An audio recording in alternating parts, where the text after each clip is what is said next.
Once you've recorded your audio, you can start editing. But I'd like to pause here a moment. We're going to start getting into the fine details of your DAW. And there's a tendency to move from recording to editing really quickly. But most of the time, if you can just record a couple times and get a really good performance, that's going to be the best policy. It's easy to jump to editing and jump to perfecting their performance, but strive to get a great performance and a great recording from the outset.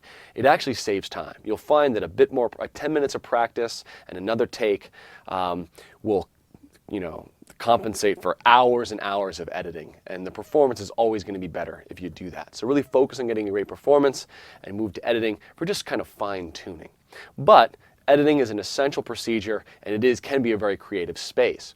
Now, every time you record, we actually create two things. We're creating an audio file, which lives in the audio files folder, and you're creating a region or a clip inside the DAW. And you can think of that region as kind of a window into the sound file. It's a reference to it. And that region has certain parameters unique from the audio file. And I can say I can make that window wider or smaller. I can look at a large portion of the audio file or a small portion of the audio file. That region can access the end of the audio file or the beginning of the audio file. I can have many regions looking at the same audio file. So we see this kind of disconnect between the two. And remember, the region is something that's in your DAW, and the audio file is the actual underlying data that lives on the hard drive in a separate location.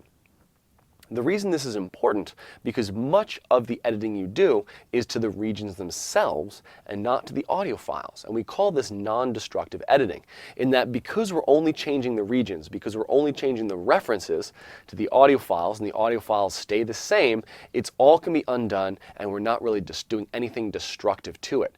It's a great type of editing in that it opens up lots of possibilities and the ability to kind of get back. You're not really hurting any of the underlying data. The first thing we can do to a region is adjust its bounds or trim it. This can be called trimming or edge editing in your DAW, and it's one of the most important kind of essential editing tasks you're going to perform. So I'd like you to take a moment and go to your DAW and just figure out how you can efficiently edge edit or change the edges or the bounds or the window size of that region.